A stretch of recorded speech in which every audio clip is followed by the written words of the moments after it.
Welcome po. This morning we are having a new series entitled Sync. Sabihin nyo nga, Sync. Yan, ano bang ibig sabihin niyang sync na yan? Actually, yung sync na yan, it is a shorter word for synchronization or synchronize. Yan po ang ibig sabihin niyan. So, ang meaning po ng synchronize, nalagay ko ba dyan yung meaning? To be in agreement, in harmony, or working well together? Wala anak, no? So, tandaan nyo na lang, no? Pasensya na po. Pag sinabi pong synchronize, ito po yung we are in agreement. Or ibig sabihin, parang sa pare-pareha, sabay-sabay, sama-sama, tulong-tulong, ang tawag po ron ay synchronize. But in our series, pina-exit po natin yan, yung word na sync. Okay, we are working well together or we are connected to each other. So, synchronize, kung yung word po na yon para mas maintindihan po natin, sino sa inyo na alam yung synchronized swimming? Yan, nakikita nyo po yan. Ayan po yung mga babaeng naka-bathing suit, na kung maligo, nakabaligtad. Diba? Hindi po baligtad. Minsan nakatayo yan, minsan nakaangat yung paa. Ibig sabihin, actually sayaw po yan. Sila po ay sumasayaw sa ilalim ng tubig. Na ang objective po nila, kailangan sila ay sabay-sabay at kailangan sila ay synchronize or nagtutulungan. So, ayun po ibig sabihin, no? From that context, yung word na synchronize, dapat sama-sama at connected or in harmony or in agreement. May kausap ba ako? Naintindihan po natin? But in context of our series, ang ibig sabihin po ng sync po na yan is our growth, maturity, and Christian walk does not depend solely on our faith or on our own strength sa sariling lakas, but in whom we are synced with or connected with. So, ibig sabihin lang po niyan, ang ating pong paglago, o ating paglakad po sa Christianity, o paglakad natin sa bagong buhay sa Panginoon, hindi po yan solely, hindi po yan individually, nakaangkla lang, nakabase lang sa ating sariling pananampalataya or sa ating sariling lakas. Bagkus, ang ating paglago at ang ating pong paglakad sa Panginoon ay nakadepende po kung sino po ang ating kasama or connected or kung saan we are in agreement with or we are, in other words, we are sync with. May kausap ba ako? Sasabihin mo sa katabi mo, kasama mo ang Diyos. Yan. So, dapat ayun po ang lagi natin, no? Yung question, yung ating series na to, ang laging tanong, sino ba yung kasama mo? Yan. So, before we start, let us pray. Father God, Lord, thank you, God, for this morning. Ama, dalangin po namin ang iyong presensya, ang iyong wisdom, ang iyong anointing, Panginoon, patuloy na sumama po sa amin. Lord, ano man po ang pagkukulang, ano man, God, ng kasalanan, o God, ang mga disturbance na ginagawa sa amin ng aming kaaway, God. In the name of Jesus, we rebuke him at ikaw po, Panginoon, nang siya maghari, mangusap sa aming puso. Ihanda mo, Panginoon, ang iyong mensahe. Ihanda mo, God, ang aming mga puso at isipan. Tanggapin po namin, Panginoon, ang aming matututunan. Baguhin mo kami. Change us, mold us, God, in your likeness. In Jesus' name, Amen. Hallelujah. So, sino po rito may cellphone? Yan. So, di ba tayo minsan, pag yung mga gadget po natin, nakita natin yung cellphone natin na 1%, diba? Sabi na 5%, tapos biglang may tumawag na importante. Hindi ba nakakataranta? Tapos hahanapin mo yung charger mo, hindi mo makita, so nagpapanik na tayo. Or, kung hindi po ganon, minsan meron ka namang cellphone at maganda pa yung iPhone mo, naka 5G ka pa, tapos nag-open ka ng Facebook mo, ano man ang in-open mong application or website, YouTube, tapos biglang nakalagay, no internet connection. Pansin niyo ba yun? Minsan sa mga data natin, oh, nagbayad naman ako O bakit walang internet? Pag ganun po yung nangyayari sa atin, doon po yung tayo po ay na-prostrate. Tama po ba? Diba sa o sa ibang aspeto ng buhay natin, pag nag-expect tayo ng okay, tapos yung pala hindi okay, so minsan nakaka-prostrate po yun. At minsan sa ating mga gadget, kahit gaano pa kaganda yung iPhone mo, diba, kung wala namang itong connection, sabihin nyo nga connection, kapag walang connection, ibig sabihin, it's still useless. Pamporma lang yan, yung iPhone mo na yan, kasi mamahalin. Pero kung di mo rin siya magagamit properly, then it is useless. Are you with me? And ganun din po yung ating pong spiritual life, yung ating pong boy spiritual. You know what? Minsan busy po tayo sa pag-aayos ng ating mga casing. Gaya ng cellphone natin, bibili ka ng magandang casing, may picture ni Mickey Mouse, ng Snoopy, di ba? Or sino mang gusto mong ilagay dyan, ni Beanie, kung sinong Beanie yan. Pinapaganda po natin, inaayos po natin yung casing. At tayo man, personally, inaayos po natin yung casing ng ating buhay. Pinapaganda natin yung image natin, nagpapakulay ka ng buhok, nagpapakabait tayo. Or sinusubukan natin i-align yung ating pong buhay sa mga rules, diba? Sa mga guidelines. Pero bakit parang minsan, parang pagod pa rin tayo? Or parang ang gulo, parang walang peace, parang tuyot, parang dry yung ating pong espiritu. Nararanasan nyo ba yan? Diba? Pilit mong inaayos, pilit mong pinapaganda, ina-align, pero minsan nakakaramdam ka ng parang may kulang. May something na hindi okay. Parang walang peace. Or you were experiencing dryness. Yan. Tuyo. Abi mga sabi mo, tuyo ka na ba?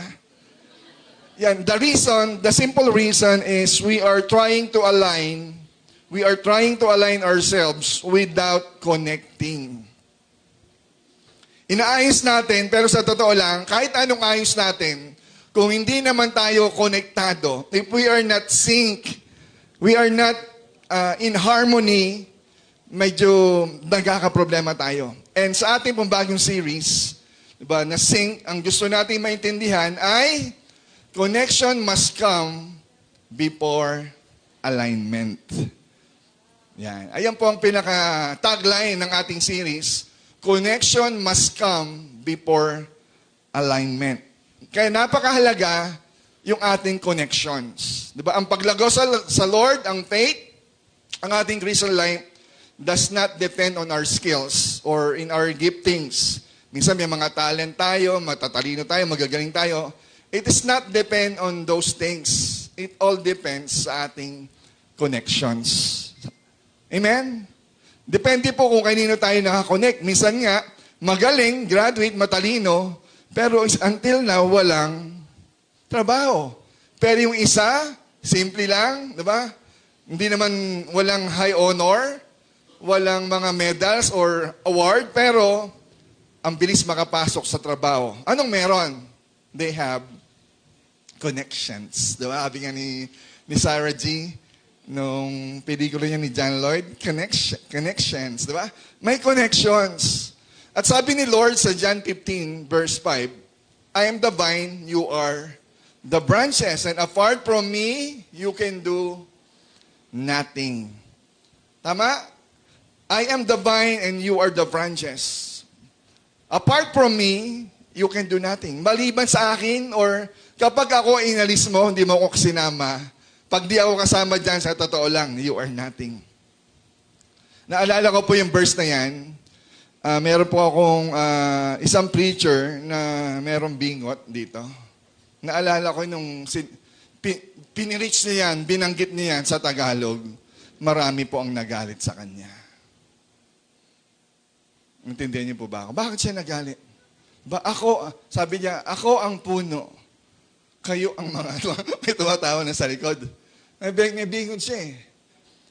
Ako ang uno. Diba? Huwag na nga natin ituloy. Pero yung mga mabibilis ang internet dyan, very good kayo. Ha? Sige po. Ayan. Yung iba naglalag eh. Hindi pa magsisync yung joke ko. Okay, seriously, yung verse mo na yan, ang bunga nakadepende po yan doon kung kanino tayo naka-sync in or naka-connecta. Yung verse po na yan, naka-connecta ang ating paglago, hindi mismo sa galing mo. Kundi kung saan ka mismo naka-sync, naka-inharmonize, naka-connected And in our series, mahalaga malaman natin, kanino ba tayo dumidikit? Kanino ba tayo sumasama? Di ba may kasabihan tayong narinig? Kung sinong lagi mong kasama, nakakamukha mo. Tignan mo nga yung katabi mo. Yan ba, lagi mong kasama? Kung sino raw lagi mong kasama, nakakamukha mo. Diba? Birds on the same feathers are birds. Diba? Magkamukha kayo. Tama? Ibig sabihin, kung sino lagi mong nakakabanding, nakakausap, nakakakwentuhan, sila yung makakamukha mo. Isa na lang ang laman ng isipan nyo, isa na lang pinagkukwentuhan nyo. Nakakamukha mo na siya. Kaya yung nasa likod dyan, para magkamukha na lagi eh. Magkamukha na raw sila. Sa series po natin ngayon, you know what? Tingin po sa gwapo. Huwag mo na sa likod. Dito mo na sa harapan. Yan. Sa series po natin ngayon, you know what? Hindi lang po sapat yung salitang kasama. Again, sa series natin na sync, hindi po sapat yung salitang kasama. Kasi minsan, meron tayong, in our lives, minsan may kasama mo, pero kung hindi mo naman siya kaisa, parang hindi mo rin siya kasama. Tama? Magkasama tayo, pero iba naman yung pinagagagawa niya. Tama? Parang hindi rin kayong magkasama. Kaya ang gustong fellowship po ni Lord ay yung kadikit, kapuso. Ibig sabihin, yung topic natin sa NOP, dapat heart to heart. Kung ano yung puso ni Lord, dapat yun din po ang puso natin. We must be sync with or sync in, or we are in harmony, in agreement, in unity. Nakakonekta tayo mismo sa Panginoon. May kausap ako. Dapat kay Lord ang talagang unang-una nating kasync with. At sa ating pong unang series for this Sunday, ang unang-una sa listahan, ako o ikaw o tayo, we must grow, or paano tayo mag-grow? Para mag-grow tayo in our faith, in our relationship, we must first in sync with God. Yan po ang ating pong unang topic for this sync series. In sync with God. Sabihin nyo nga, sync with God. Yan, dapat connected muna tayo sa Diyos. We must be in harmony, in agreement, and connected first to God. Are you ready? Ready na po ba tayo? Ang topic po natin, connected or in sync with God. Yan po ang una natin dapat pag-aaralan po sa topic na ito. So ano ang dapat natin gawin for us to be connected or for us to be really in sync? Talagang synchronize tayo kay God. Parang si David, di ba? Si David, a man after my heart, a man after God's own heart. Si David po, minsan, hindi po perfecto yan, sumasablay. Pero still, sabi ni Jesus, sabi ni God, kapuso ko yan. Diba? Minsan nagkakamali yan, pero sumusunod yan sa akin. Ang puso ni David ay puso ko rin. Sarap pakinggan po na, no? Sana sabihin sa atin ni God, diba? Sasabihin niya sa atin, alam mo anak, kapuso talaga kita. Okay, 4 points. 4 points lang para mabilis, para hindi mabagal. 4 points and we are going to use the acronym SYNC. Yan. S-Y-N-C. Diyan na rin natin kunin para mas maintindihan natin. Paano tayo mag-grow? Anong dapat natin gawin for us to be connected with God? Number 1, S stands for sign in to the family. Yan. Anong pamilya po yan? Close and open parentheses, yung salitang new birth. Meaning, ito po yung salitang we must be born from above or we must be regenerated. Kailangan po tayo ay ma-born again into God's family. So the first thing to do, for us to be connected or in harmony with God, first we must be signed in to God's family. So anong concept po nito? Ibig sabihin lang po niyan, identity before connectivity. Mahalaga dapat maitama muna yung identity natin bago tayo mag-connect talaga sa isa't isa. Si Lord ang una pong inaayos ni Lord, yung relasyon mo sa iyo. Tama? Dapat tama yung identity natin. Kasi kung hindi kanya ituturing ng anak, so what? Ano pang silbi ng pinagagawa natin kung tayo po maging dito sa simbahan ay hindi rin pala tayo maliligtas someday, na hindi rin pala tayo konektado sa Diyos. So before magkaroon ng real connections, dapat ma-serve muna yung identity. Tama? Hindi ma-serve yung warrant, baka ma-serve yung warrant. Ma-serve muna yung identity. Do you get me? Bago magkaroon ng, bago sa mga cellphone po natin, bago magkaroon ng data transfer, bago magkaroon ng mga blessing, ng guidance, ng power, kailangan muna yung salitang access. Magkaroon muna tayo ng access. Di ba? Bago ka manghingi, ano muna ang relasyon meron tayo? Dapat i-clear po natin yung identity natin. You know what? Sa mundo, di ba? Dito po sa mundong ginagalaw natin, yung mga software na ginagamit po natin, di ba pag ikaw ay magbubukas ka ng may bago kang TV, may bago kang gadget na cellphone, hindi ba't sa mga app, inahanapan ka ng, do you have an account? Tama? Sinisettle muna yung account mo bago ka maka-access sa mga features niya. Diba? Sa Facebook, sa YouTube, o kung ano mga applications mo, sa mga software na gamit mo, bago mo maranasan yung total benefits, kailangan magkaroon ka muna ng access. Yung identity mo, di ba? Kung ikaw ay below 18 years old or bata ka pa, di ba hindi ka nagkakaroon ng access, maliban kung dayain mo na lang. Minsan nakakalusot. At ganun din po sa ating Christian life. Di ba? Sa ating pong tao. Gusto natin makakuha ng benefits ng kingdom, ng benefits ni Lord, ng protection, ng peace, ng mga provisions, pero ayaw naman nating mag-sign in sa pamilya ng Diyos, medyo mahihirapan po tayo. Yes, we can have the grace of God, but that grace is so limited. May kausap ako. Binibigyan tayo ng grasya, pero hindi natin ma-maximize yung talagang gustong ibigay ng Diyos sa atin. Unless we sign in. Tama. Kailangan mag-member ka muna. Mag-membership ka muna to have the all privilege, di ba, sa gym.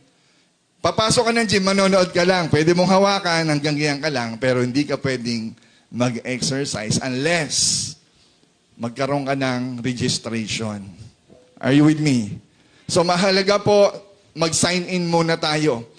To have the full access of all the blessings of God, mag-sign in muna tayo sa pamilya ng Diyos. Amen.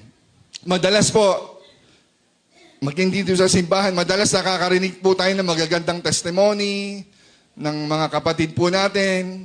Naiiyak tayo, nai-inspire tayo. At minsan, sinasabi natin habang nakikinig tayo, galing ni Lord sa kanya, no? Sana ako rin, ganun din. Tama? Ang galing ni Lord sa kay Brother Aris, pati kay Sister Nira. Diba? Talagang iba kumilos ang Diyos sa buhay nila. Sana ako rin. May kausap? Minsan, we aspire, naglulong tayo na sana mangyari sa atin. You know what? It won't happen unless we do the first part. Unless na magkaroon muna ng connection first bago alignment. Kaya mahalaga magkaroon tayo ng connection sa Panginoon. Pero bago nga yun, sabi natin, mauna muna yung identity, dun susunod na lang yung connections. So ang ibig ko pong sabihin, mga kapatid, ang pagiging born again, kasi yun ang gusto ni Lord eh. Ang pagiging born again, ito yung ating official registration sa langit. May kausap ako. Unless one be born again, he cannot see the kingdom of God. Hindi po ito usapang religion kaagad. Sinabi po yan ni Lord, sinabi po yan sa Bible, Jesus talks about relationship at yung entrance fee sa langit. John chapter 3, verse 3. Sabi po dyan, sabi niya kay Nicodemo, si Nicodemo po ay Pariseo, teachers of the law. Pero still, nahihiya siya, pumunta siya ng gabi para kamustahin si Jesus. Diba? Pero si Jesus, ang sabi agad, truly, truly, I say unto you, unless one is born again, he cannot see the kingdom of God. Yung see the kingdom of God, dalawa po yan. pwedeng seeing the kingdom of God, makita mismo yung langit, or makita mismo yung paghahari ng Diyos, yung pagkilos mismo ng Diyos, para makita mo at maintindihan mo, maiintindihan mo lang yung spiritual things unless you are part of the kingdom of God. Unless one is born again. Ayun po yun. Nakikets niyo po ba ako? Sabi po ron, para maging kaisa po natin ang Diyos, kailangan po ay maintindihan natin na tayo po ay ipanganak munang muli. Ganun din sa verse 5. Sabi ng verse 5, truly, truly, I say unto you, inulit-uli, unless one, kanina born again, at niyo niya, ano ibig sabihin ng born again? Unless one is born of water and of the Spirit, he cannot enter the kingdom of God. Malibang ipanganak na muli ang isang tao, yung verse 3 sabi, hindi mo makikita ang kaharian ng Diyos. Pero dito sa verse 5, inulit-uli. Malibang ipanganak ang tao sa tubig at sa espiritu, hindi siya makakapasok sa kaharian ng Diyos. So these are the requirements, these are the prerequisite para isang tao makapunta ng langit. Kailangan niyang ipanganak na muli. Saan? Sa tubig at sa espiritu. Dalawang teachings po ang sabi ng mga theologian pagdating po dito. Anong ibig sabihin ng born of water? Una, sabi ng iba, ang born of water, it is equivalent to water baptism. Kasi dito sa verse, hindi in-explain eh. Tama? Kaya, minsan pinapractice po ng Christianity, ng mga Christian circles o mga churches, that water baptism, it is an outward sign that we have given our lives to Jesus. Pag tayo po nagpabautismo sa tubig, sinasabi lang po natin na talagang sinuko na natin ang buhay natin sa Panginoon. This is our proof. Ako ay talagang sinuko ko ng buhay ko. Therefore, bautismoan mo ako sa tubig. Ayun po ibig sabihin po nun. Diba, parang sa kasal, kung talagang mahal mo ang isang tao, hindi mo lang bibigyan ng bulaklak. Hindi mo lang papasahan ng load na 300. Tama? Kung talagang mahal mo ang isang tao, seryoso ka, aalukin mo ng kasal. Amen po ba? Kaya kung hanggang ngayon, diba, sila atin, okay lang yan, nag-iipon pa yan eh. Diba, hanggang ngayon, for how many years? 25 years na kayo magkasama, hindi ka pa mayaya sa kasal, ay mag-isip-isip ka. Ay, hindi, pastor, walang pera. Kahit walang pera, kung talagang kayo nagmamahalan na, pwede naman kayong ikasal na. May kausap ba ako? That's the proof. At ang yung baptism, yung water baptism, proof po yun na sinabi ni Lord para po tayo ay mapakita natin sa mundo na tayo ay talagang may connections or ugnayan sa Diyos. Naintindihan po ba? That's the first interpretation. Pero sabi ng iba, Pastor, hindi po sinabi yung sinabi mo kanina. Ang sabi lang po dyan, born of water and of the Spirit. Yan, medyo theologian muna tayo, no? Teacher muna tayo. Born of water and Spirit. Actually, yung born of water, it is equivalent to physical birth. Kasi lahat tayo, we are born of water. Lahat tayo ipinanganak, naglabas ng tubig sa sinapupunan ng ating nanay. Di ba? Yung bahay bata, may tubig na lalabas po dyan. Ayun po yung physical birth. Pero these are two things. Unless man be born of water and of the Spirit, yung of the Spirit, these are spiritual birth. So malibang ipanganak sa tubig at ipanganak ka naman sa Espiritu or born of Spirit or born from above, ay hindi ka makakapasok o makakakita ng kaharian ng Diyos. May kausap ba ako? So hindi sapat yung born of water lang or physical birth. Kailangan, para makapasok ka sa langit, you must be born from above, born from the Spirit, na ang Diyos mismo ang nagpanganak sa iyo. Amen po ba? Mamaya papaliwanag po natin yan. You know what? Dito po sa binasa natin, si Nicodemus po ay isang VIP. Diba? Matalino. VIP siya kasi siya lang in-address ni Lord sa mga Pariseo ng ganun eh. Matalino siya, religyoso, mabuting tao. Pero sabi ni Jesus sa kanya, Nicodemus, hindi sapat ang pagiging mabuti. kailangan mong ipanganak muli. Amen? So ang preaching po ng Christianity, lahat lagi ito, hindi mababorn again ang isang tao hanggat hindi po binubuksan ang talata na yan. Unless man be born again, he cannot see the kingdom of God. Hindi ko po sinabing sumama kayo sa born again para ma-born again kayo. Hindi po. Kahit po magtagal tayo sa simbahan na to, kung hindi ka mismo na born from above, hindi pa rin tayo maboborn again. Amen? So, paano ba ang pagiging born again? Paano ba mag-sign in sa pamilya ng Diyos? Gusto niyo malaman? Paano ako maboborn again? Anong born of water and spirit? Hindi ko maintindihan. Ang lalim naman pala niyan. John chapter 1, verse 12 to 13. Sabi po dyan, but to all who did receive Him. Sa lahat ng tumanggap sa akin, sabi ng Panginoon, sa lahat ng nanampalataya sa aking pangalan, He gave the right to become children of God. Paano ka papanganak muli? Paano ka magiging anak ng Diyos? Ba? Kung ikaw ay tatanggapin mo si Jesus, you receive Him, tinatanggap mo kung sino siya ay Diyos, siya ay Panginoon, siya ang Savior, and believe in His name. Paniwalaan natin yung pangalan mismo ni Jesus. Ba? Then you have the right to become children of God. Sabihin nyo nga, believe. Manampalataya ka talaga. At tanggapin mo siya. Paano yan? You are not born, who were born not of blood. Hindi tayo pinanganak ng Diyos sa pamamagitan po ng dugo natin or sa desisyon ng ating laman, di ba? Nor the will of man o sa desisyon mismo ng tao. Ang pagiging anak natin ay sa kaparaanan mismo sa desisyon ng Diyos. May kausap ba ako? So, ang pagiging born again, this is not about flesh. This is not about our blood. This is not about the desires of man.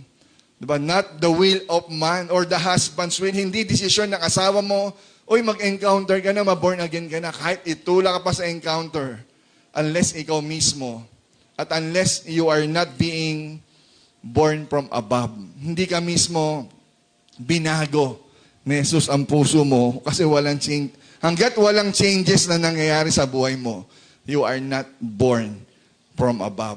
Unless hindi mo totally na-encounter ang Diyos, walang changes na mangyayari. May kausap ako. And this is the first thing. Dapat we sign in. Kaya natutuwa po ako sa mga nagsuko ng buhay in their encounter. Sana magtuloy-tuloy po yun. Huwag tayong huminto. Hindi tayo nagbaptize na sa tubig tapos bumalik na tayo sa dating buhay natin. Maraming gustong pumunta ng langit pero ayaw naman tanggapin at si Jesus at sumampalataya.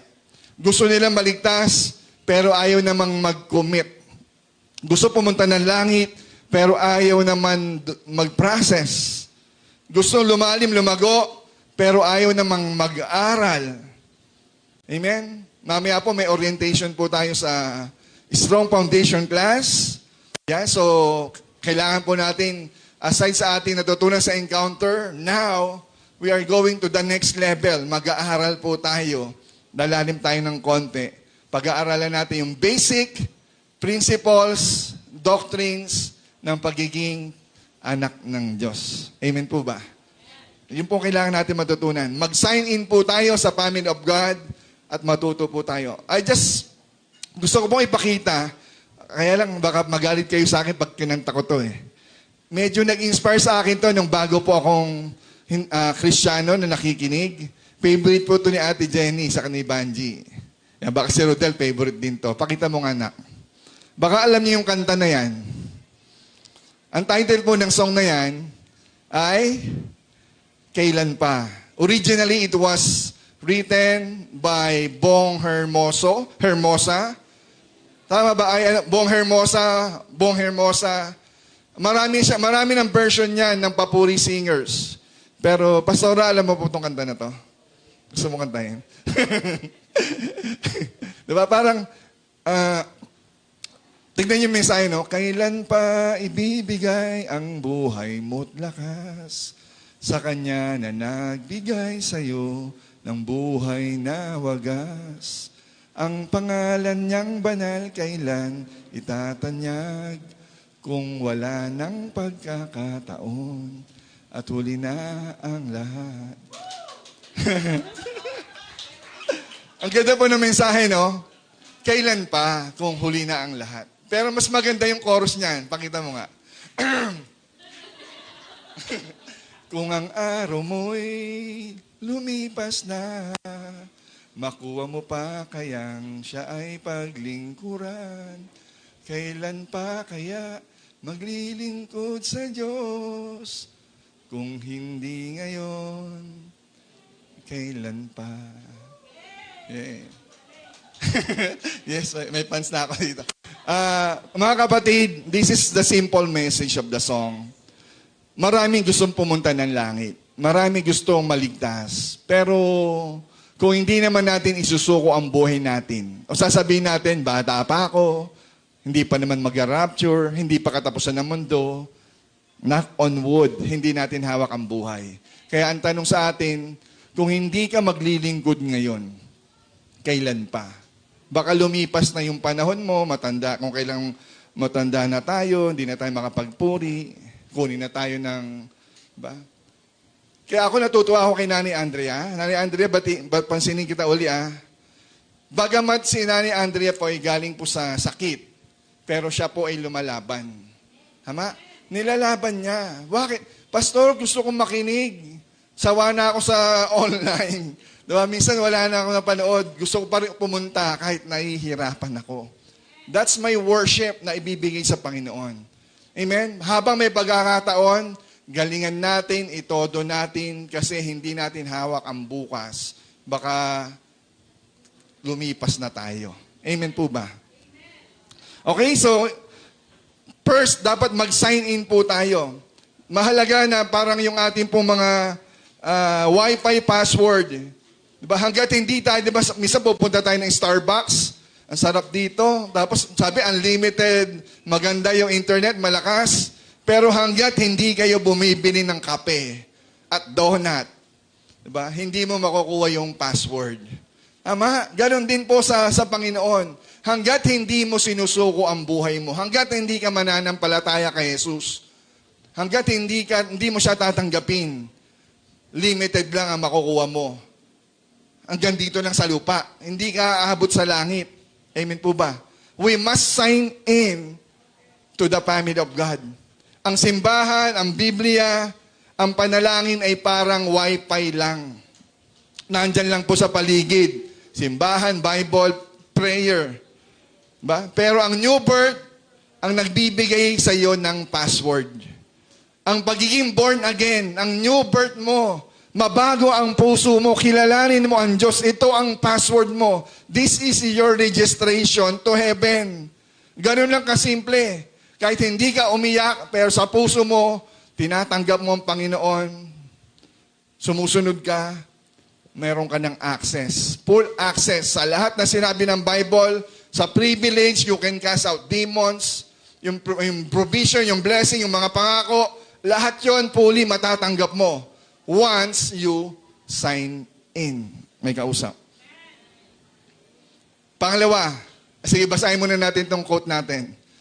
Ang sinking ay para sa mga anak, hindi para sa mga strangers. Ang pagiging full connections sa anak binibigay, hindi yan sa mga strangers. Di ba, tinawag ako para sa mga anak, hindi para sa mga strangers.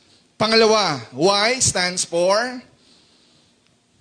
yield. Sabihin nyo nga, yield to the vine. Ibig sabihin po, pag sinabing yield, kapit, dikit, manatili tayo. Yung salitang abide or abiding.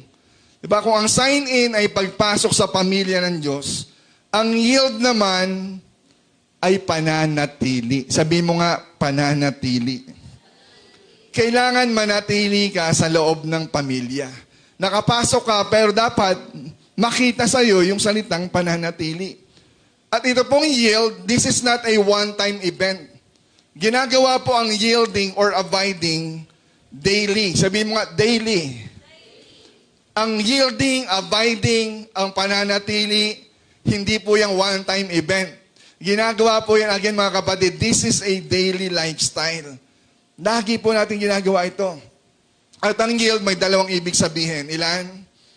Dalawa. Una, yung pag sinabing yield, sumuko ka. Nag-submit ka. At yung pangalawang yield, ito yung magbunga ka. Nag-yield ka na eh.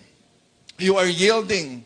So dalawa po ibig sabihin sa spiritual life, hindi ka magbubunga kung hindi ka muna susuko sa kontrol ng Panginoon. Amen po ba?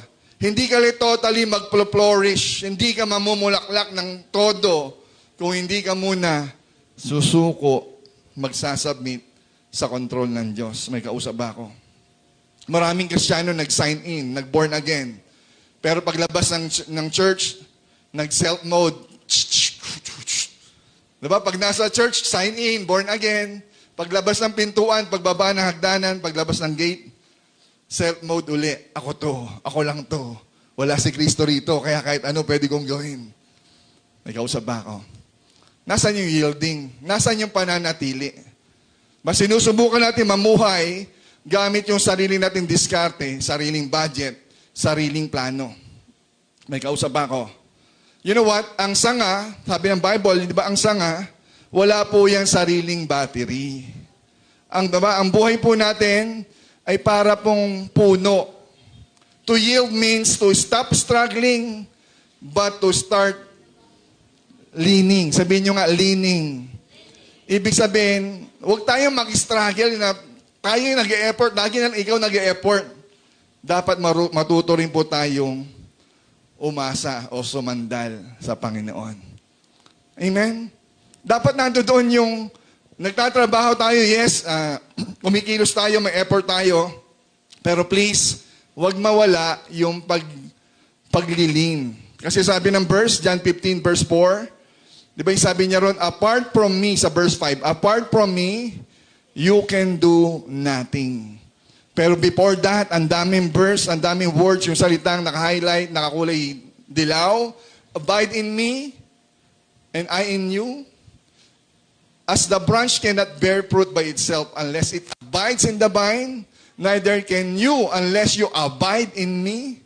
Paulit-ulit, whoever abides in me, and I in him, he it is that bears much fruit. Abide. Kapatid, wag po natin alisin yung salitang abide. Manatili tayo. Amen? Dumikit tayo. Magkausap ako. Ang sanga po, nakakita na po ba kayo ng grapes? O yung mga gumagapang na damo, meron po ako sa bahay namin yung buong pader mo gagapangan. The moment na pinutol ko po yung pinanggalingan doon sa may ugat, bagamat marami po siya nakakapit pa, pag yun po naputol, lahat po yung dugtungan nun, mukhang malakas pa, nakakapit pa, but after a days, lahat po yun, manunuyot, mamamatay. At ganun din po, kapag tayo po ay pinutol po natin yung koneksyon sa Panginoon. Maaring okay pa tayong sa ngayon, pero dahil putol na talaga ang koneksyon mo, para lang tayong walking dead. Patay na talaga tayo. Para tayong dead branch na talaga. Amen po ba? Please, mga kapatid, yield to Christ. We must yield to the vine. Diba? Dapat manatili tayong nakakapit sa ugat. Kapag hindi na tayo nag-yield, para tayong sangang pilit kumakawala sa puno. Para tayong sangang unti-unting naglulus, bumibitaw. Akala natin freedom, diba? Akala natin freedom ang mapalayo sa Lord, pero sa totoo lang, kapag ginawa po natin yan, it is a spiritual dehydration. Unti-unti kanyang matutuyo. Manlalamig, ang prinsipyo mo maiiba na rin dahil you disconnect, you detach from the vine. May kausap ba ako? Dapat kapit lang, kapatid. Sabi mo nga sa katabi mo, kapit lang. Manatili lang tayo.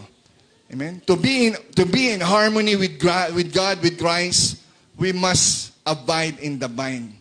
Kilala niyo po si Mary of Bethany, kapatid ni Martha at ni Lazarus. Di ba naalala niyo yung kwento? na kung saan kwento ni Pastor Joseph kahapon tuloy nung Friday sa NOP, si Martha ay sobrang busy, naglilingkod naman siya, nagpe-perform naman, nagluluto, naglilinis, nag-aayos. Diba? Pero may sumbat siya, may pangit na puso. At etong si Mary, si Maria naman, umupo lang sa paanan ni Jesus para makinig. Parang ginagawa niya ngayon. Nakaupo lang, nakikinig lang. Ba? We could be busy. Pwede tayong maging busy, magde-decorate tayo, gagawa ako nito, maghahanda ako ng maraming bagay. Maganda yon. Pero sa totoo lang, hindi natutuwa ang Diyos. Kahit busy tayo. Kasi ang gusto ng God, gusto ni Jesus, matuto tayong manatili, manahimik, makinig sa Panginoon. Parang si Mary, di ba? Hindi siya nagluto, mas pinili niya na maupo at makinig. Yan. Amen po ba? Yield. Ano yung yield moment doon? Nag-yield si Mary sa paanan ni Jesus sa pakikinig. Pinili niyang mag-absorb kaysa mag-act. Kasi yung isa nag-act, pero nag-react. Tama ba? Nag-act nga siya, pero nag-react din siya. Kapatid, piliin po nating, lalo in time of word, piliin po nating mag-absorb. Lord, anong mensaheng, di ba, gusto mong ituro sa akin? Nasa pangalawa na tayo, yield. Amen po ba? Mary prioritized connections over the chore. Sabi niyo yung chore. Chore ba tawag doon? Or, di ba? Core ba? Chore. Di ba? Parang yung huwag tayo masyado maging busy. Minsan tayo, kahit sa simbahan, todo kayod, todo galaw. Para kay Lord to. Todo kayod ko nga, pero lobat ka na. Yung spirit mo sa totoo lang, kumikilos ka, kumakanta ka, sumasayaw ka, maaring nagpipreach ka, pero kung yun ang focus mo, sabihin ko sa iyo, matutuyo ka, malolobat ka. We must yield to the vine. Prioritize connections over the chore. Amen? Stop striving, but start abiding.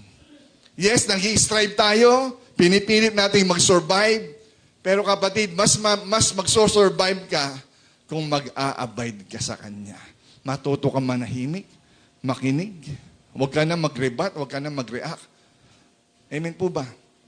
Another one, the prodigal son. Diba kaalala yung prodigal son?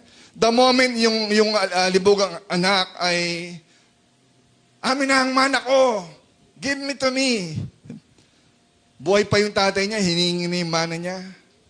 Ano nangyari? Yung batang ito, ayaw na pagsasabihan, ayaw magpa-rebuke, ayaw magpa-correct. So, nagrebelde yung bata. He tried to run in his own strength or battery, pumunta sa malayong lugar, nagpakasasa, big time, one time, big time, dahil pera. Diba, kadalasan naman one time, big time, maluho yan eh. Diba, kakain-kain lang sa restaurant, tapos may warrant ka na. Diba, one time, big time. Iba ba yun? Iba ba yun? Diba? Dapat, para tayo ngayon, parang dudumi ang buhay natin, papangit, magiging baboy. Sabi nyo nga, baboy. Yan. Huwag masyado tumingin sa katabi, sabi nyo ng baboy. Yan. Pero the moment you come to your senses, at bumalik ka sa tatay mo, doon parang nagkakaroon ng bagong lakas muli. May kausap ako. Kapatid, kapag tayo po ay nawalan tayo ng connection, we detach ourselves from the vine, from the Father. We do not yield. Then lahat po ng dehydration, spiritual dehydration, mararanasan po natin. Unti-unti tayong matutuyot at pinapatay mo yung sarili mo. Sabi po natin, di ba dati, if you are not growing, then you are dying. Ang buhay Kristiyano nyo, kapatid, if you are not growing, then you are dying. You are dying. Why? Because you detach yourself from the vine. May kausap ba ako? You are dying, it means you are not connected to God, to Christ. Kaya tayo napapagod eh. Kaya tayong tinatamad, sa totoo lang, hindi naman yung katabi mo. Kaya ka nanlulupaypay, it is because hindi okay ang relasyon mo sa Panginoon. You detach yourself from the Lord. If you are not growing, then you are dying. When you are dying, it means you are not connected or sync with God. Amen po ba? Para pong dahon na nakakita na kayo ng tuyong dahon sa sanga? Di ba ang tuyong dahon na tuyong-tuyo? O sabihin na, hindi pa siya tuyong-tuyo, pero the moment siya po ay, di ba, nakahiwalay na sa branches, sa sanga, babagsak po yan. Ngayon nakakapit pa yan, parang okay naman, pero minsan konting, di ba? Konting tapik mo lang, nalaglag na. Sensitive ka agad. Why? Kasi disconnected na siya. Maging tayo ganun din. Bakit ang bilis mo magalit? Bakit high blood tayo kaagad? Bakit nagwawala ka kaagad? Maybe because wala na tayong connection sa Panginoon. Yung fruits of the Spirit, hindi na nagmamanifest sa'yo.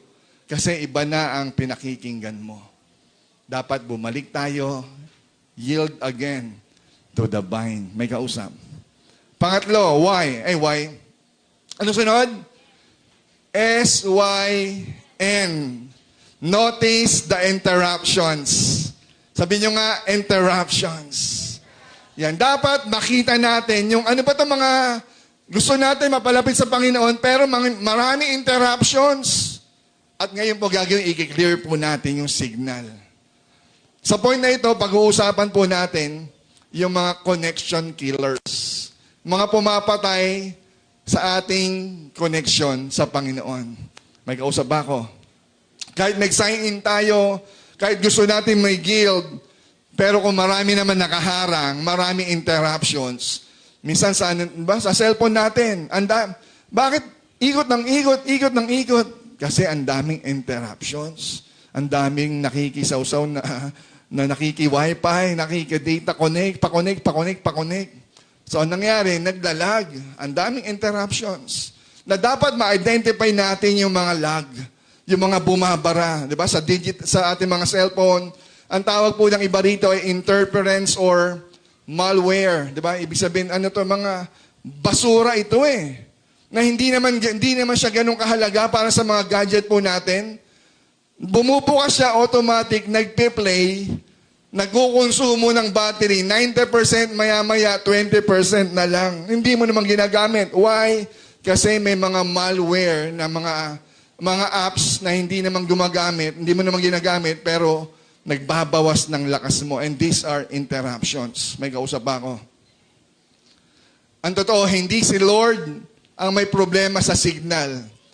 Tayo ang may interference. Marami tayong interruptions. At ano-ano itong mga interruptions na to? Number one is what we call distractions. Mabilis lang, nilagay ko na lahat dyan. You know what? Kristiyano tayo. Mahal natin si Lord. Pero minsan, hindi tayo nagwo-work in the fullest. Hindi tayo nagiging effective kasi marami tayong distractions. Ano itong mga distractions? Yung cellphone mo, yung TV mo, di ba? Yung mga hobby mo na hindi naman dapat. Nawawalan tayo ng oras na sa pakikinig ng salita ng Diyos because of these distractions.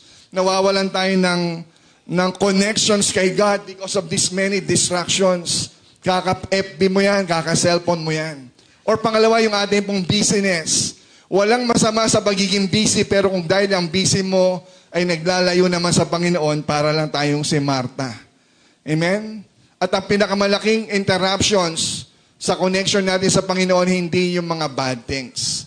This is what we call the good things, kapalit ng best things kay God.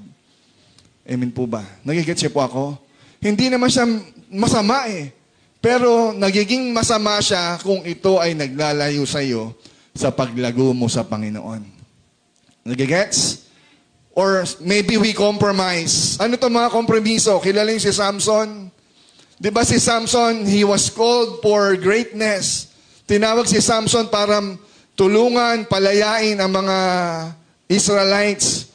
Pero hindi niya nagawa yung mission niya because nagko-compromise siya. And these are interruptions. Ano yung kompromiso niya? Mga bebot, mga tsekchi, mga Delilah sa buhay po natin na minsan sila yung interruptions natin. May kausap ba ako? Na dapat nagagawa mo yung purpose mo pero dahil sa Kanya, hindi natin magawa yung ating purpose. We compromise many things. Dahil sa jowa, sabi na wag munang mag-church eh. Mag-date daw muna kami. Ganito, ganyan. Maganda naman, di ba, nagiging close kayo, pero these are interruptions because we compromise many things. Or maybe we are, interruptions? Comparisons.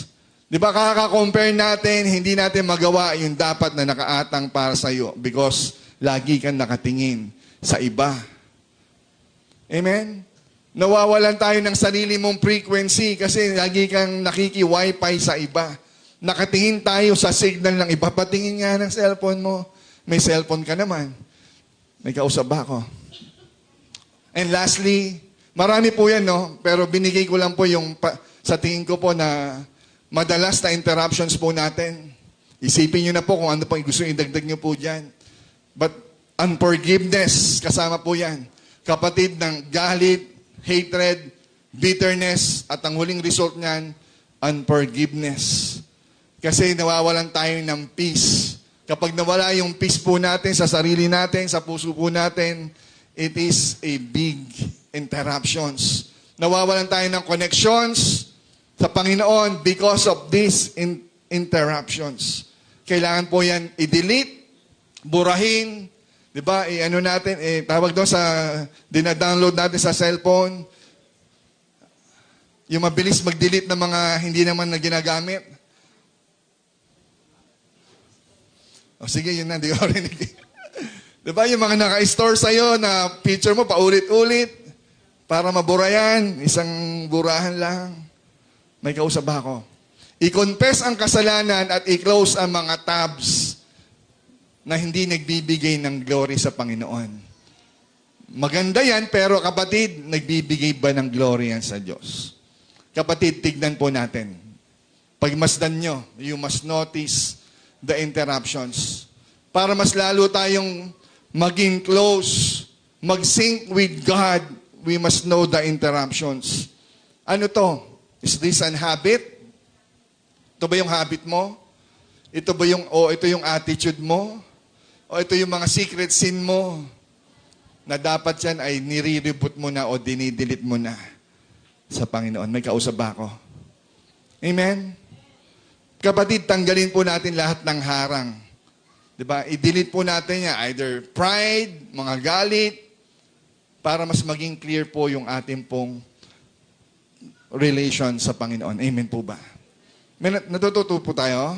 And finally, last, we must have a constant communications. Sabihin nyo nga, constant communications. Dalawang bagay po yan. Una, yung word na communications. Diba? Para po tayo ay tumibay ang relasyon, especially sa Panginoon, we must have communications. And that communications, hindi lang communication. Ang sabi po dyan, constant. Amen po ba? Ibig sabihin, firmes, habit.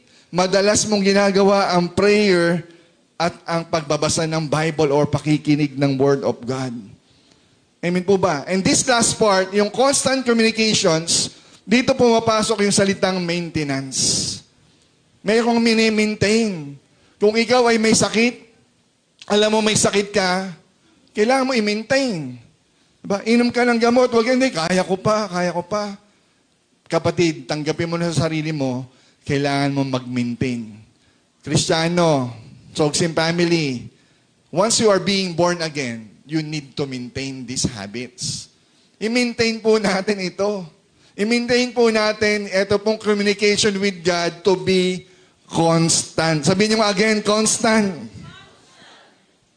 Amen? Parang nagsisilbi itong data stream sa pagitan mo at ng langit. Dahil yung salitang constant communication. Amen po ba? Hindi po kasi ito one-time event. Ito po ay lagi. Di ba? Pati yung ating mga cellphone, hindi ba't minsan, di ba nagkano na ako? Meron tayong tinatawag na update. Sabihin nyo nga update. Minsan, dindownload ko na to Meron na akong Kapatid, kahit dindownload mo yan, minsan yung mga pictures, hindi mo na ma-access ng tama unless hindi ka mag-update. I-update mo yung account mo sa Google mo. I-update mo yung mga, di ba? Minsan, ang bagal na. Kapatid, hindi ka na updated. Hindi na tinatanggap. Nawala yung PDF ko. Bulok na yung PDF mo Alam niyo ba ang PDF, mabilis magpalit yan. Dapat yan, ina-update mo. Dati nababasa pa ito, hindi na mabasa ng phone mo. Kapatid, ina-update po yan. At ganun din po ang ating communication sa Panginoon. It must remain updated. Amen po ba? Maraming Kristiyano ang nabubuhay doon saan? Sa kahapon. Doon, nag-stay ka na sa kahapon. Kapatid, mag-update ka. Amen. Ang buhay natin kailangan ina-update. Hindi yung dati mong alam sa Bible, John 3:16, Romans 6:23. Until now, yung pa rin bang alam natin? Kapatid, ang relationship sa Panginoon, ang knowledge natin sa Panginoon, ina-update. Kailangan nag-aaral. Nagre-revise, binabago, pinapaganda pa natin. Hindi tayo nagme-maintain sa una natin. Eto, pumunta ka lang ng church, importante, ligtas tayo, wala nang aral-aral, wala nang discipleship, basta attend lang. Hindi tayo lalago, kapatid, sa ganon. May kausap ba ako? Ang prayer life, di ba? Ang prayer life natin, hindi po yung prayer mo na pang isang linggo. Baka kapatid, kapag mag-pray tayo, isang linggo. Kaya minsan pag pinaglilid tayo ng prayer, paniki pa rin tayo. Ba't ako? Ikaw na.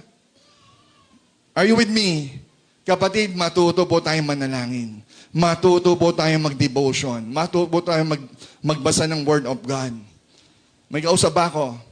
You cannot survive, sabi dyan, you cannot survive today's battle with yesterday's connection. Kailangan natin na mag-real-time update kay Lord. Amen po ba? Kaya si Daniel, lagi po siyang updated. Kasi ang panalangin niya, hindi pang isang linggo. Lord, tulog na ako. Hindi ganon.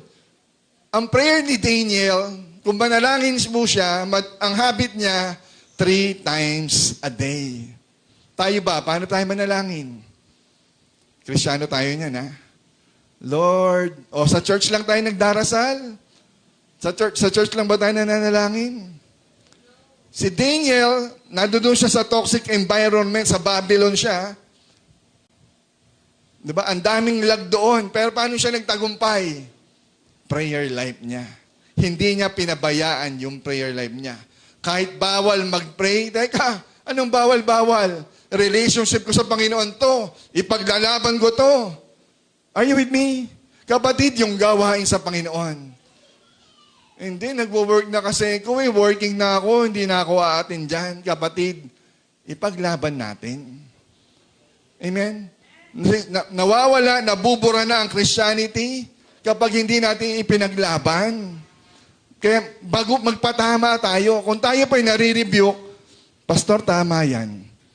Amen tayo. Amenan natin. Amen po ba? Huwag natin putulin yung connection. Yung tamang ginawa ng mga naunang leader sa atin. Kung tama yon, ipagpatuloy mo. Huwag mong putulin. Amen? Ang prayer life po natin, it is like a walkie-talkie. Hindi po ba nag-pray ka? Ganun lang. Kapatid, ang Diyos po sumasagot maging sa ating panalangin. Dapat i-treat po natin ito as walkie-talkie. Hello, Dave. Dave, are you there? 10-9. Choppy, Pastor. Okay. Di ba? Copy that. May pagsagot. Tama? Ang relationship, to be smooth, may pagsagot at ang Diyos po natin, sumasagot po siya sa ating panalangin.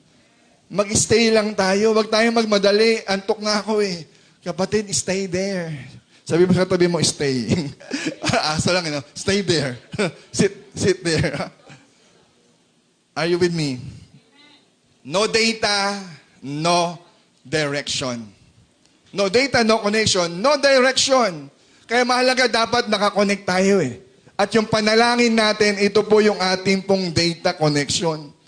Kapag walang communication sa Panginoon, para kang nagdadrive, gumagamit ka ng Waze na offline. Subukan nyo yun.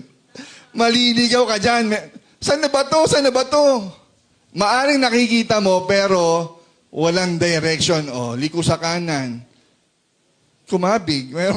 Meron ganun. Kumabig. After ilang kilometro, kumanan. Baka naka-airplane mode lang tayo lagi. May mapa, pero kung saan-saan tayo nadadala. Wala kasing directions. At kailangan po natin directions i-maintain, manalangin tayo patuloy. Sabi po dyan, ang prayer ay hindi emergency services na tinatawagan lang kapag may sunog, Lord, sunog. But prayer, it is a sweetheart call. Yung tipong kahit wala kang hihilingin, gusto mo lang marinig ang boses niya. Ganda ng boses. Gusto mo lang marinig, hindi ba? Yung mga... Sana ganun pa rin po yung mga partner po natin. Sige na, baba mo na. Okay na. Kapatid, ang panalangin, hindi pag-emergency lang. Pastor, anong gagawin, Pastor? Minsan kahit walang emergency, Pastor, kamusta ka na? Kamusta lang? Amen? Mangamusta po tayo. Marinig lang po natin. Ang Lord ganun din. Wag lang po natin tawagin si Lord in times of emergency. Minsan, kahit in times of our blessing, pupunta tayo ng simbahan, magpapasalamat pa rin tayo sa Diyos. Amen. Wag po natin gawing miss call si Lord sa buhay natin. Tapos magtataka tayo, puro unknown number ang nararamdaman natin. Amen? Huwag natin i-miss call. Doon tayo, mag-devotion tayo. Joshua chapter 1 verse 8. Lagi po ito nababanggit. Huwag mong kaliligtaan, basahin ang aklat ng kautusan. Pagbulay-bulayan mo iyon, araw, gabi, upang matupad mo ang nakasaad dito. Kinanta na, no? Kapatid, araw-gabi raw. Hindi po ito yung kanta ng mga bata na araw-gabi. Iba yun. Huwag yun ituloy. Huwag yun ituloy. Paki-edit. Araw-gabi na lang. Araw-gabi. Kapatid, ang ating pong sabi po ng instruction sa atin ng Book of Joshua, pagbulay-bulayin po ang salita po ng Diyos. Mula sa umaga hanggang sa gabi, pagbulay-bulayan. Diba? Ano mo siya? Meditate. May kausap ako. Sa ganun magiging masagana at matagumpay ang iyong pamumuhay. If you want your lives to be successful and full of blessing, kapatid, yung pagbabasa ng Bible, ugaliin pa rin natin mag-devotion. Amen? Araw at gabi. Hindi po yung madaling araw, pinagsabi yung araw at gabi, ha? May kausap ba ako? Tumulad tayo sa mga Berean Christians. Anong ginagawa nila? Acts chapter 17, verse 11. Gawa 17:11. Sabi diyan, mas bukas ang isipan ng mga Hudyong taga-roon kaysa sa mga Hudyong taga-Thessalonica. Bakit? May pananabik silang nakinig sa paliwanag ni Pablo at sinasaliksik nila, kailan daw? Araw-araw ang kasulatan. Upang tignan kung totoo ang sinasabi niya. Kapatid, tayo ba, ganyan ba tayo ka-excited? Diba? Mas bukas ang isipan. Ibig sabihin, nagkaroon ng, na-compare na ni Pablo. Parang mas masipag ang Sogsim Caloocan. Diba? Parang mas masipag ang dami nila nung Friday. Diba? Mas marami sila kaysa sa Central. Pero sa atin ito, parang sinabi ni Pablo rito, Mas bukas ang isipan ng mga Hudyong taga roon kaysa sa mga Thessalonica. May pananabik silang nakinig. Ibig sabihin, ano pa sabi diyan? Tinitignan nila kung totoo. Merong fact-checking. Laging hindi agad tayo nagsasalita, hindi nag-comment, pina-fact-check muna natin. Amen po ba? Sana ganyan ang attitude po natin sa Word of God. Nakikitaan tayo ng pananabik. Meron tayong culture. Baguhin natin, magkaroon tayo ng culture of response. Minsan napapansin ko, natutuwa ako pag dito naupo si Pastora Christy. Kasi pag wala po si Pastora, ang ibang nasa likuran, araw, gabi. Si Pastora, hindi. Si JC lalo, pag nasa harapan. JC, wag kang uupo sa likod, ha? Kahit si Ompong nasa likod, dito ka sa harapan pag sumasamba tayo. Todo natin, kapatid, magpakita tayo ng pananabik. Sa salita, maging sa pagsamba. Baguhin po natin, magkaroon tayo ng culture of response. Minsan naiinggit nga ako sa mga negro eh. Yeah, hallelujah, praise the Lord! Yeah! Diba? Kung mag-response sila, yung negro sa ibang bansa, Amen! Amen! Merong culture ng pananabik. Meron po tinatawag na culture of response. May kausap ba ako? Sana makitaan tayo ng excitement. Ibalik po natin ang excitement. Matuto po tayo ng culture of response. Sumagot po tayo. Kaya lang kasi ang mundo natin, tinuturuan tayo ng ibang response. Di ba? Puro tayo sinners. Sinners go to church.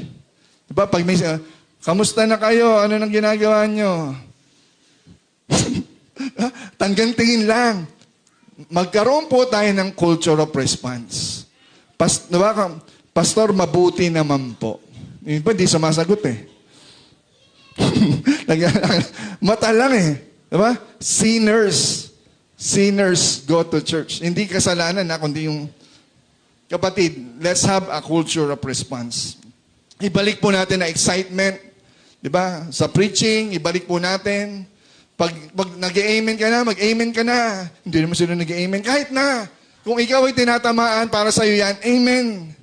Ibalik natin yung culture of response. Culture of excitement sa ating mga gawain, sa ating mga life groups, sa ating mga devotions. Naalala ko po si King Josiah. Pakita mo, anak. Yan, si King Josiah po, if you remember, isa po siya sa mga batang hari. Pero during those time, na kung saan ang Bible po noon ay nawala. Yung scripture, yung book of yung Torah, diba? Yung book of the Bible in the Old Testament, nawala po yan for how many years? Hindi nila makita. One time, nakita po yan ng kanyang mga kawal at binigay kay King Josiah. Anong ginawa niya? Nung mahanap ito, binasa ni King Josiah ang scripture at ano nangyari? Nag-repent, nagsuko ng buhay ang buong Israel. Grabe, no? Excited sila. Sana tayo ganun din. Magkaroon muli tayo ng pananabik. Kung yung iba hindi nagre-respond, tayo kapatid, tayo. Mag-respond tayo. Mag-react tayo. Manabik pa rin tayo sa salita ng Diyos. Magkaroon pa rin tayo ng hunger. Magkaroon pa rin tayo ng respect to the Word of God. Amen po ba? Pwede pong magkape before the preaching, before the worship. Pero once na nagpipreach na po tayo, let's have a culture of respect. Amen? Tama naman yun. Masarap magkape. Although naging habit natin, may kape dyan, mabuti po yan. Nakaka-relax. Pero the moment na nandiyan dyan na ang word, let's have a culture of respect. Amen po ba? Amen? Sana ba ako? I-oblige po natin yung sarili natin, kapatid. Mag-participate po tayo. Communication with God. And even sa ating pong church, mag-communicate tayo, mag-participate tayo. Huwag tayong parang si Judas. Di ba? Ano si Judas, pastor? Kasi sabi niya, si Judas, mahal niya si Lord. Sa pagmamahal niya kay Lord, ang response ni Judas, di ba? Kiss. Minsan, sumasang-ayon siya sa turo ni Jesus. Ang response ni Judas, galing, tama. Kiss. Kapatid, maging tayo, minsan nagbabatian tayo. We are brothers and sisters, magkakasama tayo sa simbahan. Pero still, huwag tayong gumaya kay Judas. Na, yes Lord, pero we respond with a kiss, with a beso-beso. We respond with a handshake. But we must, my point is, we must be one. Maging isa pa rin tayo sa gawain ng Panginoon. Amen? Ang gusto ni Lord, hindi lang tayo basta magkasama, dapat we sing in agreement. We are in harmony, harmonize. We are in one page. Iisang simbahan pa rin po ang lahat ng simbahan natin. From Caloocan, Malabon, hanggang sa Central, we are one. Amen po ba? So, isa lang yon. Huwag na natin paghiwa-hiwalayin. Pinaghiwalay natin para to advance the gospel, to advance the kingdom, to advance the word, pero still, we are still one. Amen po ba? Amen. Kaya if we have plans, isang plano. From Central down to our daughter churches, to our satellite churches, i-apply po natin yan. Amen. Kung meron tayong questions, directly sabihin natin sa kung sino dapat i-address. Kung i-address, para kay pastor ito, para kay sabihin natin, huwag na natin pagkwentuhan. Diretsahin na natin. Kung nakikita natin, bakit si Pastor Joseph, wala dito? Ay, nasa Caloocan yan, di ba? Diretso, Pastor, ba't wala ka sa Central? Nasa Caloocan ako eh. Diretsohin natin. Huwag po tayong dumaan kung kani-kanino. We must be in one, in synchronized, in agreement, in one, in harmony. May kausap ako. Tapos na po ako. May natutunan po ba? Samahan na po ako ng ating maganda at pumapayat. Review. Ano yung apat na gagawin natin? Sign in to God's family. Yield to the vine, yield to Jesus. We must remain in Jesus. And we must notice the interruptions. And finally, we must have a constant communications. Amen po ba? Kapatid, for us to have sync or still connected with God, gawin po natin yung apat na yan. Sign in to God's family. Be born again. Hindi lang basta sasama sa samahan, kundi ikaw mismo, isuko mo ang buhay mo sa Panginoon. Yield to Jesus. Manatili ka sa Panginoon. Notice the interruptions. Ang dami niyan, pero sana maging sensitive tayo dyan. And have a constant communication, meaning word and prayer. Sige po, tayo po tayong lahat as we pray. The question for us na iiwan ko po sa inyo, kamusta ang signal mo sa Panginoon? Kamusta ang data mo sa Panginoon? Kamusta ang wifi mo? Kapatid, if you are here today at na-realize mo na offline ka, na matagal ka ng offline sa Lord, yes, umaattend tayo ng simbahan, pero if you feel in your heart na malayo ka, you are trying to align yourself, you are trying to be a good person, but the reality, you are exhausted. Why? Because you are trying to sync with God, pero hindi ka connected. At ngayong umaga na to, we will pray, we will ask God na ibalik tayo sa connection, ibalik tayo sa Kanya. Right now, kung meron tayong mga bagong kapatid po rito, if you are first time here na marinig mo ang Word of God, I am challenging you today na isuko mo ang buhay, kilalanin mo si Jesus, tanggapin mo siya bilang Panginoon mo at tagapagligtas, manalangin ka sa iyong puso, isuko mo ang buhay mo sa Kanya. At pangalawa, I am calling sa lahat po sa atin dito, maybe kailangan lang natin mag-update. Matagal na tayo pero still hindi tayo updated dahil malayo ang relasyon natin sa Panginoon. Kapatid, tanggalin po natin ang distractions, all the distractions, all hatred, all bitterness, pride, and unforgiveness. Tanggalin po natin yan at manumbalik sa Panginoon. Because apart from Christ, apart from Jesus, apart from God, kapatid, we can do nothing. Mag-plug back tayo. Ibalik natin yung saksakan, dumikit tayo sa Kanya, kumonekta tayo sa Kanya. Amen po ba? Hallelujah. Tayo po yung manalangin. Lord, thank you God for this morning. We bless your name. Father God, thank you God for this morning, for teaching us. Lord, i-connecta mo kami muli. Kung meron man, Panginoon, sa aming mga puso na hindi po tama, God, forgive us.